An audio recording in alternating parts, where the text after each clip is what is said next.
All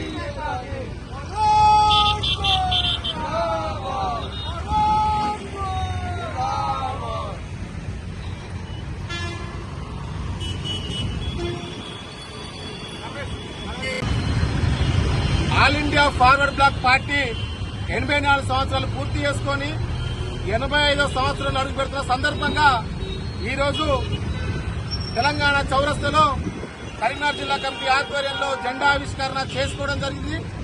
Subhash Chandrabose గారి యొక్క ఆశయాలను ముందుకు తీసుకుపోతామని చెప్పేసి ఈ సందర్భంగా ప్రమాణం చేస్తా ఉన్నాం. ఏదైతే సుభాష్ చంద్రబోస్ గారు ఈ దేశం కోసం తన ప్రాణాలు లెక్క చేయకుండా బ్రిటిష్ సామ్రాజ్యానికి వ్యతిరేకంగా సైన్యాలను తయారు చేసి ఈరోజు ఈ దేశం కోసం ఉద్యమం చేసినటువంటి గొప్ప మహోన్నత నేత సుభాష్ చంద్రబోస్ గారు. అట్లాంటి ఆశయాలకు అనుగుణంగా ఈరోజు తెలంగాణ రాష్ట్రంలో కాంగ్రెస్ ప్రభుత్వం అవలంబిస్తున్నటువంటి విధానాలకు వ్యతిరేకంగా కాంగ్రెస్ ప్రభుత్వం అధికారంలోకి రాకముందు ఇచ్చిన హామీలు ఏవైతున్నాయో ఆ అన్ని హామీల అమలు కోసం పెద్ద ఎత్తున ఆందోళన కూడా చేస్తామనే సందర్భంగా తెలియజేస్తా ఉన్నాం.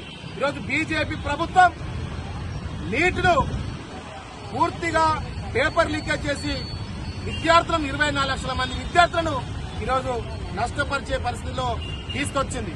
కాబట్టి దీనికి వ్యతిరేకంగా కూడా ఉద్యమాలు చేయబోతున్నాం. అంతేకాదు సిట్టింగ్ జడ్జి తోటి విచారణ జరిపించాలని చెప్పే సందర్భంగా డిమాండ్ చేస్తున్నాం. కేంద్ర విద్యాశాఖ మంత్రిని బర్తరఫ్ చేయాలని కూడా ఈ సందర్భంగా మేము డిమాండ్ చేస్తా ఉన్నాం. అదేవిధంగా తెలంగాణ రాష్ట్రంలో విద్యార్థులకు ఎవరికి స్కాలర్షిప్ లేవు, ముసలులకు పెన్షన్ లేదు, మహిళలకు వృత్తి లేదు, నిరుద్యోగ వృత్తి లేదు.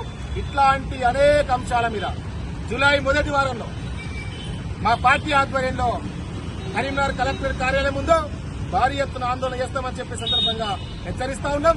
ప్రజలు కూడా దీంట్లో పెద్ద ఎత్తున పాల్గొనాలని పిలిపిస్తాం.